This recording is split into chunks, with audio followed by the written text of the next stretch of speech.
Bueno, quiero empezar con una historia hoy. Yo la conté alguna vez que tuve la oportunidad también de compartir la palabra de Dios, pero la voy a compartir hoy de nuevo porque creo que nos va a ser muy útil.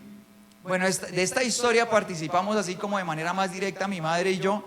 Yo estaba en primero de primaria y estábamos en la hora de salir del colegio. Estábamos saliendo y pues mientras los papás llegaban a recoger a todos los niños allá, pues ¿qué hacen los niños? Jugar, ¿no? Juegue y juegue, corra como locos, como cabros, para arriba y para abajo. Resulta que mientras estábamos jugando, un amiguito que iba corriendo al lado mío se cayó y se dio un totazo. El pobrecito se puso a llorar. Para fortuna de él, pero para desgracia mía, en ese exacto momento llegó su mamá. Y la mamá pues consoló a su chinito, y yo no sé por qué, pero él le dijo que había sido mi culpa, que yo había sido el causante de ese dolor. Honestamente yo les confieso que yo no fui. Yo de verdad, o sea, ya después de tantos años, yo para qué les voy a ocultar. Yo les hubiera dicho a ustedes, no, lo tumbé, le metí el pie, no, pero no fui. O sea, él se cayó, estábamos jugando. Lo cierto es que yo no me acuerdo cómo fue, siento casi como si se hubiera teletransportado, hubiera aparecido frente a mí. Y es mi recuerdo próximo tener esa dama ya al frente mío y me sabe dar un cachetadón. ¡Buf! O sea, para decirlo en criollo, me da un arepazo. ¡Buf! O sea, me dejó como el botija al chompira, así, me puso giratorio, oiga. Pero para que usted se haga como una idea de mí, o sea, si los que conocen a mi Gabriel, a mi hijo, o sea, mi contextura física era como la de él, flaquito, con mi pelo parado aquí atrás de vez en cuando, así, tal cual. Entonces imagínense un arepazo de una señora, ¿no? ¡Boh! O sea, ¿cómo me dejó? O sea, la resistencia que yo le pude ofrecer, mi pobre carita, ¿no? Y esto pasa también para desgracia de la señora, y mi mamá trabajaba en el mismo colegio. Y afortunadamente para mí, mi mamá también salió. Ahora, bueno, a lo que te quiero llevar en este momento es a la siguiente pregunta. Imagínate que la persona a la que le dieron la cachetada no fue a mí, sino fue a un hijo tuyo. ¿Qué hubieras hecho tú? Los solteros también se pueden imaginar, los adolescentes, todo el mundo se puede imaginar. Imagínense que es su hijo y llega, ya está el momento de ser papá, de ser mamá, y tú ves eso. ¡Buf! Cachetada, ¿qué hacemos? Ya empecé a ver gestos que me hablan claramente. En la celebración pasada, una señora indignada aquí al frente, acá donde estaba la líder, dijo, yo le daría a uno también. ¡Pum! Ella se lo fue exteriorizando con palabras, le doy su arepazo. ¡Pum! Y yo le dije, gracias hermanita por representarnos a todos los que no hablamos. Gracias, porque llévalos. Ahora, yo escogí esta escena que es poco común, o sea, esto no le anda pasando a todo el mundo, ¿cierto? Y es muy eventual, realmente no es algo frecuente, es raro. Pero es que esta escena logra de una manera muy fácil como que exteriorizar lo que haríamos como consecuencia, ¿verdad? O sea, es fácil de que nos saque una reacción, y es más, como que nos sentimos tan de acuerdo que como que sentimos casi que está bien hacerlo. O sea, como que nos sentimos con el derecho de darle su arepazo, ¿cierto que sí? Uno dice, pues se lo lleva, ¿cierto? Voy a hacer la aclaración para salvar la reputación de mi madre, que en ese tiempo no caminábamos con el Señor todavía. Sin embargo, mi mamá no se puso allá a hacerle jiu-jitsu allá a esa señora. Mi madre sí salió y le hizo su alegato. Yo veía ya que ya trin, pero no pasó a lo físico. O sea, solo lo verbal. No fue a lo físico. Mi madre todavía no le había entregado su alma al Señor, todavía era la vieja mujer. O sea, que si hubiera podido pasar, pero afortunadamente para nosotros no pasó. Pero casi hice la pastora. Bueno, yo creo. Ahora yo la veía, eso allá, eso hacía con su mano. Bueno, el punto es que yo, al ponerte esta escena y que la pongamos en común y pensar en esa respuesta, yo te quiero invitar a que reflexionemos si de pronto, o sea, esa misma actitud de creernos con el derecho de devolver igual, de pronto hace parte de una manera obviamente más camuflada de nuestro diario vivir en nuestras casas. O sea, sí de pronto hay momentos en los que nos sentimos ofendidos y de alguna manera sutil sentimos como que tenemos el derecho de pagar de cierta manera similar a como nos lo están haciendo. Entonces, por ejemplo, pensemos en esto, o sea, Sí, no sé si a alguien le haya pasado en su casa que de pronto alguien está levantando la voz enojado y la manera del otro de exigirle respeto es: ¡a mí no me grite! ¿Sí ha pasado? No sé, tal vez, ¿no? Pero con gritos exige que no le griten, ¿no? O sea, es inconsciente, pero de alguna manera se siente con el derecho de gritar también, así sea para decirle: no me grite, ¿no? O sea, es una paradoja rarísima, pero pasa, ¿no? De pronto, alguien de pronto está en la mesa, están dialogando en la casa, de pronto toca un tema sensible, se ponen bravos, y no sé si en la casa de alguno haya pasado que de pronto una persona llega y no le gustó lo que está pasando y se para y se va de la mesa. Se va de la mesa. Se siente con el derecho de hacerlo. ¿Por qué? De alguna manera de pronto algo le ofendió. Entonces siente que puede, con una acción negativa, también retribuir a lo que vivió. Y entonces mira que de pronto de manera camuflada uno puede estar confundido y creer que de pronto uno quiere hacer como justicia, como lo correcto, como arreglar la situación, pero lo que uno termina haciendo es cobrando venganza. Vengándose. O sea, la venganza se camufla en medio de las reacciones que uno tiene. Entonces, por ejemplo, puede pasar también que una persona decida no hablarle a algún familiar. No sé si hay acá alguna familia en la que dos personas no se hablan. Cuando una persona decide no hablarle a otra, ¿por qué lo hace? ¿Quiere restaurar su hogar o tiene resentimiento? Pero está camuflado y de alguna manera esa persona siente que tiene argumentos para decir: no le hablo, ¿por qué? Es que me hizo, entonces yo le devuelvo, ¿verdad? Y eso puede pasar de manera camuflada en casa. Y pues si nosotros lo pensamos, pues en casa es un lugar donde podemos recibir ofensas mucho más seguido que en otros lugares, por muchas razones, porque hay mucho tiempo compartido, porque hay muchísima confianza. Y entonces eso hace que, como hemos compartido en otra enseñanza, el control propio muchas veces sea bajo. También pasa que se generan a veces prejuicios. La historia que tenemos a veces nos hace hacernos prejuicios del otro. Entonces, por ejemplo, un niño, uno de los hijos de la casa, parte un vaso. Y el papá y mamá no vio, pero partió el vaso. Pero era el niño juicioso. Ay, papito, ¿se le cayó el vaso? Pero pártalo el casposo. Pártalo el casposo. ¿Sí ve por no quedarse quieto? ¿Sí vio? Y de pronto no ha visto. Pero resulta que era la misma escena. Y a veces los prejuicios afectan el hecho de que uno vaya como más tranquilo a asumir la ofensa. Y entonces la palabra del Señor dice esto en Lucas 11:17. Vamos a leerlo juntos. Dice: Jesús conocía sus pensamientos, así que dijo, léelo en voz alta conmigo: todo reino dividido por una guerra civil está condenado, y una familia dividida por peleas, ¿qué pasa? Se desintegrará. Ahora tú y yo entendemos que una pelea no se genera solamente por una ofensa, sino que una pelea se genera cuando hay una mala respuesta, ¿cierto que sí? Porque para pelear, ¿cuántos se necesitan? ¿Cuántos necesitan? Dos. Entonces la ofensa realmente no constituye una pelea. La pelea se arma cuando también respondemos de la manera equivocada. Ahí se arma el problema. Y el Señor justamente quiere llevarnos a nosotros a que, muy a pesar de la ofensa que podamos recibir, estamos hablando un poco más enfocados a nuestra casa, muy a pesar de la ofensa, nosotros podamos tener una actitud que no ocasione mayor destrucción, mayores peleas, sino una actitud que genere sanidad. ¿Sí está conmigo o no? Que genere sanidad, que en lugar de estar basada en el resentimiento, esté basada en un deseo de restauración y de sanar. Y bueno, para eso el Señor Jesús dedica una enseñanza justamente al momento en el que recibimos una ofensa, al que somos ofendidos. Específicamente Él nos habla de cómo debería ser nuestra actitud, nuestra expectativa cuando somos ofendidos. ¿Quién quiere ir a esa enseñanza conmigo? ¿Quién me quiere acompañar? Con todo el corazón. ¿Listo? Vamos a leerla. Está en Mateo 5, 38 al 39. Específicamente el Señor nos habla acerca del momento de recibir una ofensa. Y la palabra de Dios dice así. Vamos a arrancar por esos dos versículos, luego vamos a agregarle un par más. Y la palabra del Señor dice así: ¿han oído la ley que dice que el castigo debe ser acorde a la gravedad del daño? Ojo por ojo y ahí diente por diente. Pero yo digo, no resistas a la persona mala. Si alguien te da una bofetada en la mejilla derecha, ¿qué hay que hacer?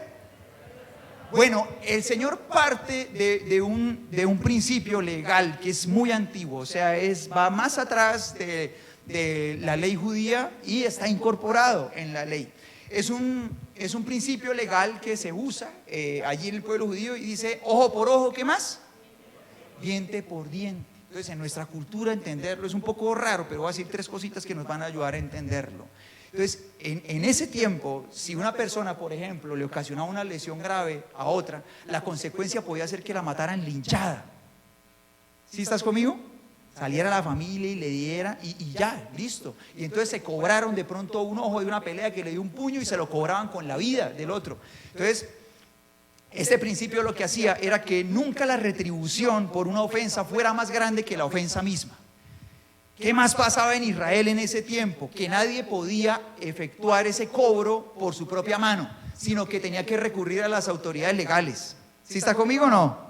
Nadie lo podía hacer por su propia mano. Y lo otro que pasaba es que realmente terminaba este principio en Israel siendo una ilustración. O sea, si a alguien, por ejemplo, le dañaba un ojo al otro, realmente no le cobraban con el otro ojo, sino que le cobraban algo que realmente restituyera la pérdida del otro. Entonces podía ser un pago, digamos, económico, con cosas. Tenía que pagar, indemnizar a esa persona. ¿Sí está conmigo o no? Entonces esto nos ayuda a enfocarnos un poco más en el panorama. El problema es que lo que la gente hacía era que en sus relaciones personales hacía lo que exactamente estamos hablando. O sea, usted me la hizo, yo le devuelvo. O sea, por ejemplo, usted me gritó, yo le grito. Usted me ignora, yo lo ignoro. Usted me mintió, yo le miento. Usted me golpea, lleve eso a repaso. ¿Cierto que sí? ¿Sí está conmigo o no? Ese era el problema. Y ese mismo problema lo vive la sociedad en cualquier generación y lo podemos vivir ahora. Entonces el Señor empieza por decir, no resistas. Voy a pedir a la producción que ponga el 39, por favor. Vamos a leer el versículo 39 y la primera parte del versículo 39 dice, pero yo digo, no resistas a la persona mala. O sea, no vas a darle al que te está ofendiendo una actitud igual a la que él te está dando a ti. No vas a actuar igual. ¿Sí están conmigo o no? No vas a actuar igual que el que te está ofendiendo. O sea, ya entendimos, esa ley que estaban ellos sacando de contexto para usarla por propia mano, era una ley que funcionaba en los tribunales, pero ellos la estaban usando para arreglar sus problemas incluso de casa. Y él dice, no, tú no vas a hacer eso. O sea, tú cuando seas ofendido no vas a pagar de la misma forma en tu casa. Y empieza a ofrecernos 3 escenas que nos van a llevar como en una escalera. A ir ampliando nuestra expectativa de cómo deberíamos responder. La primera escena es, si alguien te da una bofetada, léelo conmigo, si alguien te da una bofetada, ¿en dónde? En la mejilla derecha, ¿qué hay que hacer? ¿Por qué será que hace énfasis en la mejilla derecha? ¿Será que cuando uno le dan una cachetada uno piensa, a ver, ¿en cuál me dio para ver si me ofendo más? ¿En cuál medio? Derecha, izquierda. Y las chicas que a veces tienen problemas, ¿sí les pasa a las chicas que a la derecha y la otra? ¡Ay no, la otra! ¿Sí? ¿Sí pasa o no? Bueno, es común, pasa. Ahora imagínense uno pensando, o sea, ¿por qué dirá la palabra del Señor si te dan en la mejilla derecha? Pues pon la otra. Aún así, aunque te den en la derecha, aguanta la ofensa. ¿Por qué? ¿Cómo haría? Normalmente en el tiempo bíblico se le da mucho énfasis al uso de los miembros derechos, ¿sí? El ojo derecho, la mano derecha, la pierna derecha. Pues en ese tiempo, igual que ahora, es más común encontrar personas que utilizan su mano derecha. Y justamente en ese enfoque está esta ilustración. ¿Cómo haría una persona que utiliza su mano derecha para darle una bofetada a alguien en su mejilla derecha? ¿Cómo hace? ¿Sí? ¿Está alguien acá frente a mí? Yo soy derecho. ¿Cómo hago para darle en su mejilla derecha? Con el revés, ¿verdad? Tocaría así, ¿cierto? ¿Sí están conmigo o no? Bueno, ese golpe es una ofensa máxima en la época del Señor Jesús. O sea, no es un golpe cualquiera. Es un golpe que es una ofensa de lo más. Ese golpe con el revés de la mano. O sea, era catalogado como una ofensa grandísima. Y el Señor lo que está diciendo es, aunque a ti te ofendan con lo más sagrado en tu vida, no puedes tomar venganza por mano propia. No respondas con resentimiento. No respondas de la misma forma. Ahora mira, si una persona lo que quiere es ganar la pelea y que quede marcado el territorio y decir, aquí es que el que manda soy yo, entonces sí saque la mano y dele. ¿Sí? ¿Sí está conmigo o no? Pero si lo que una persona quiere es restaurar su familia, ¿qué hay que hacer? Aguantar la ofensa, no responder. Así sea la ofensa más grande, aguanta, no respondas. Di conmigo, no respondas. No respondas, no respondas. Ahora, yo quiero invitarte a pensar, tú puedes imaginar o recordar algún personaje bíblico al que hayan ofendido al extremo y no haya respondido. ¿Cierto que sí? Díganme ese nombre más fuerte. Digámoslo otra vez, por favor. O sea, el Señor recibió ofensas a lo largo de su ministerio, pero después de que Él es capturado y entre ese momento y el momento de la cruz, ¿cuántos insultos recibiría el Señor Jesucristo? Y lo vio uno diciendo: la suya, usted solo, espere que me baje, espere que resucite. O sea, vivo al Señor Jesucristo haciendo eso. Al Señor Jesús haciendo eso. ¿Qué hacía el Señor Jesús? Gracias, líder. Acá el líder nos está diciendo algo que iba a preguntar. ¿Qué decía el Señor Jesús? Perdónalos porque no saben lo que hacen. O sea, tú te imaginas si el Señor se hubiera bajado a responderle a cada uno de los que lo ofendían conforme a sus ofensas. O sea, tú y yo estaríamos aquí. No estaríamos aquí. Ahora, pareció una gran derrota que el Señor Jesús muriera en la cruz como murió, y que todos esos insultos se dijeran y quedaran en el aire y él no defendiera su orgullo en medio de ese momento. ¿Pareció una gran derrota? Claro que sí, pero tú y yo vemos el fruto de aguantar la ofensa. ¿Sí estás conmigo o no? Tú y yo vemos el fruto aquí. Si el Señor Jesucristo hubiera tomado venganza por mano propia y hubiera respondido de la misma forma, tú y yo no estaríamos en este lugar. Ahora, ¿qué queremos nosotros cuando somos ofendidos en nuestra casa? ¿Ganar o sanar nuestra familia? Por eso la palabra del Señor dice en Mateo 18:15 así. Léelo conmigo, por favor. Léelo conmigo. Dice: si tu hermano, léelo conmigo, si tu hermano te hace algo malo, ¿qué dice? Habla con él. Alguien que diga conmigo: habla con él a solas y hazle reconocer su falta. Si te hace caso, ya has ganado a tu hermano. Y quiero decirte dos cositas bien sencillas para esto, para encajar la ofensa y llegar a este momento. La primera es que muchas veces apenas somos ofendidos no es el mejor momento para hablar. Usualmente necesitamos al menos respirar un poquito. Y en la mayoría de los casos, yo me incluyo, es mejor tomar un poco de tiempo antes de entrarle, ¿verdad? Respirar, así sea un momento, ¿verdad? Según la ofensa, a veces toca esperar un poquito más, ¿verdad? Según lo que sintamos. Pero es una mala idea intentar hacer como un ping-pong y responder rápido.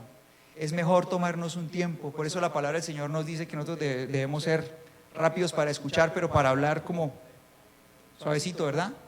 Y la otra cosa es hablar.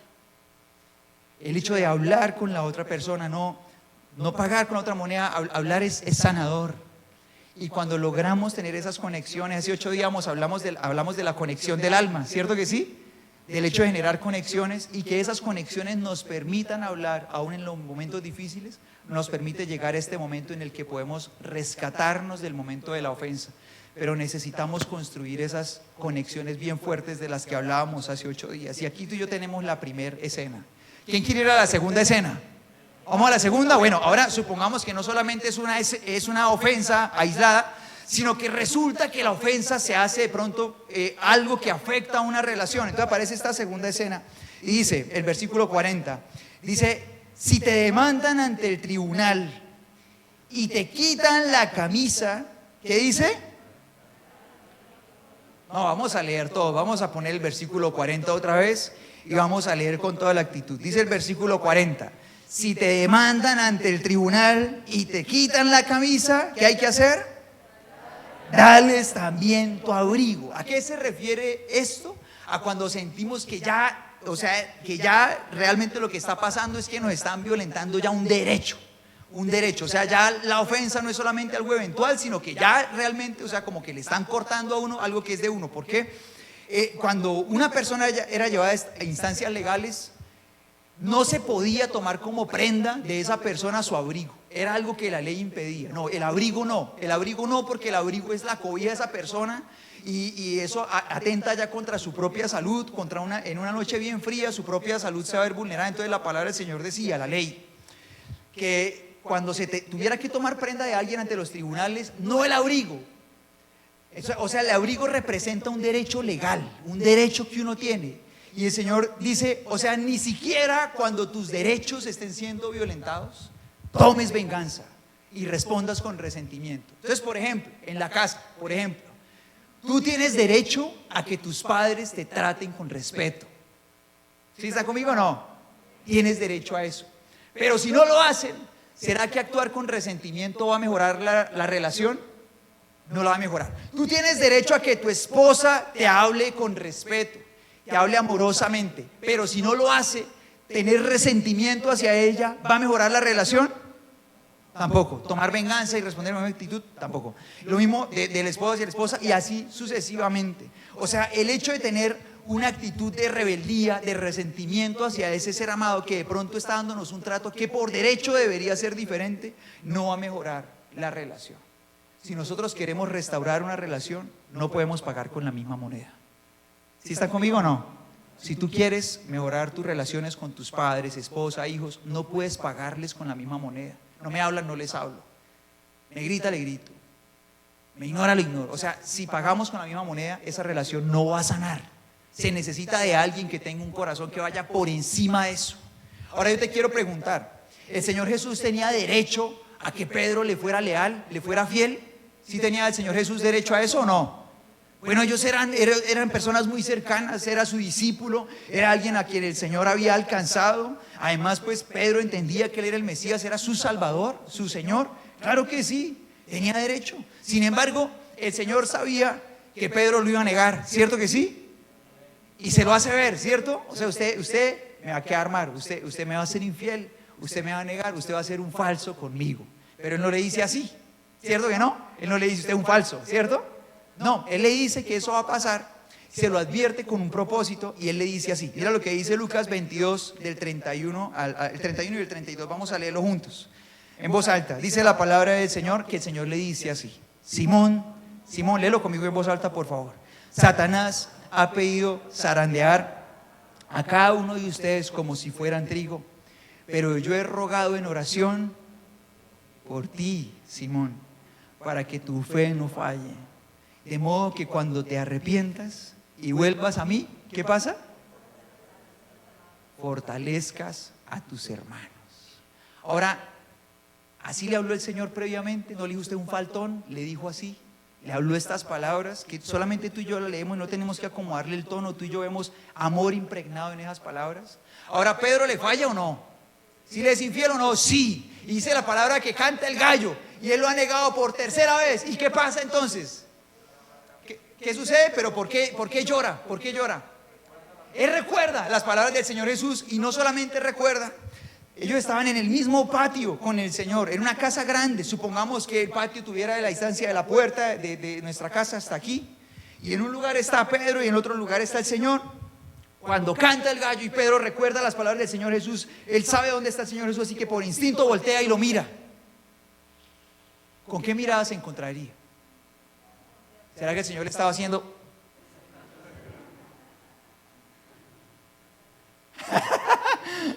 ¿Cierto que no? Se encontró con los mismos ojos que le decían unas horas antes: Pedro, yo oro por ti, para que tu fe no falle, para que te arrepientas y cuando decidas arrepentirte, seas más fuerte y puedas ayudar a tus hermanos también. ¿Qué renota si sería, ¿no? Si de pronto la relación con alguno de nuestros familiares no está bien, que a partir de este momento, ya cuando ellos nos miren, no se encuentren con nosotros con ojos que los miran todos, sino que se encuentren con unos ojos que les digan: yo oro por ti. ¿Cómo te parece? ¿Cómo te parece? Espectacular, ¿verdad? O sea, ¿cómo no va a ser sana una relación? ¿Qué pasó después de que el Señor resucita? ¿Qué pasa con Pedro? Dice la palabra del Señor que él le manda a decir que él quiere hablar con él, ¿verdad? Y apenas tienen la oportunidad, se sientan en una playa y una vez más, dice la palabra, ¿qué leíamos ahorita? Si tu hermano te hace mal, ¿qué hay que hacer? Habla con él, ¿cierto? Habla con él. Y el Señor se sienta con Pedro y habla con él. Y tú y yo ya sabemos qué pasó con Pedro. ¿Fue sano su corazón o no? ¿Se sanó la relación o no? Se sanó. Ahora vamos a una tercera escena. ¿Quién quiere ir a la tercera escena conmigo? Tercera escena. Ahora supongamos que no solamente hay una relación grave, sino que además hay que hacerle un favor a esa persona. Entonces la tercera escena dice así, versículo 41. Si un soldado, léelo en voz alta conmigo por favor, dice: si un soldado te exige que lleve su equipo por 1 kilómetro, ¿qué hay que hacer? Llévalos. Entonces en los países ocupados, como estaba invadidos, como estaba en ese momento Israel, en esos países desde el tiempo de los persas, los soldados podían exigirle a una persona eso. Ahora, cuando los soldados lo hacían, no le decían, oiga, usted me puede hacer el favor, es tan amable, llévame la maleta. No lo hacían así. Eran unos abusivos. O sea, realmente la mayoría de ellos lo hacían de una manera muy déspota, autoritaria. O sea, realmente, sencillamente le exigían a la otra persona que lo hiciera. Y el Señor le dice a sus discípulos, dice a nosotros, mira, así, o sea, estés tan ofendido con esa persona por su trato, por lo que te haga, y esa persona te pida que haga algo por ella o te corresponda servirle a esa persona, no lo hagas con mala actitud, ni lo hagas con una actitud de vengarse, me voy a sacar el clavo, sino no respondas así, no respondas, métele buena actitud. ¿Sí está conmigo o no? Métele buena actitud. Entonces yo pienso en una esposa brava que le va a servir el desayuno al esposo, ¿cierto? Pero tú dices, le va a tirar el plato para que vea que estoy brava, ¡pah! ¿Cierto?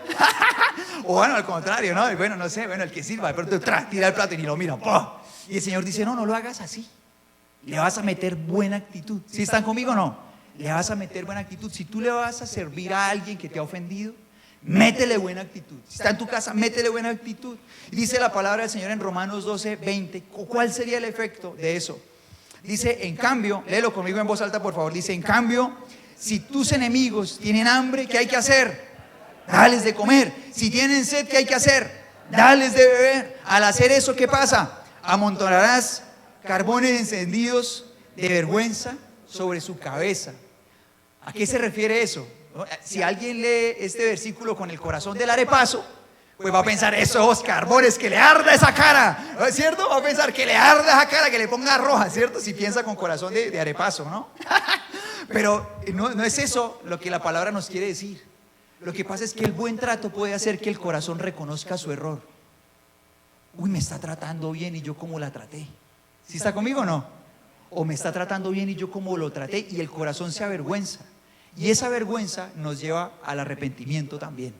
¿Sí? O sea, tratar bien a alguien cuando hacemos algo por esa persona, aunque nos haya ofendido, es una gran oportunidad para que esa persona reflexione y cambie. ¿Sí están todos conmigo o no? Es una gran oportunidad. Por eso el Señor dice más adelante en el versículo Mateo 5, 43, ahí en el texto original donde estamos, versículos 43 y 44, dice la palabra de Dios así, leamos juntos, dice, han oído la ley que dice, pero leamos juntos en voz alta, vamos a leer juntos, ya está ahí, dice, han oído la ley que dice, ama a tu prójimo y odia a tu enemigo, pero yo digo, ¿qué cosa? Ama a tus enemigos, ora por los que te persiguen. Y este amor no representa el hecho de que seamos íntimos amigos. En griego hay 4 palabras para hablar del amor. En español nosotros decimos amor con una sola palabra, pero hay 4 diferentes expresiones de amor. Las más comunes son el eros, que es el amor pues pasional, por ejemplo entre esposos. El filios, que es el amor que uno tiene con amigos, ¿no? Las relaciones íntimas, la gente pues que uno lleva acá en el corazón. Y hay otro amor que es el amor ágape, que es el hecho de desearle bien a los demás, pase lo que pase.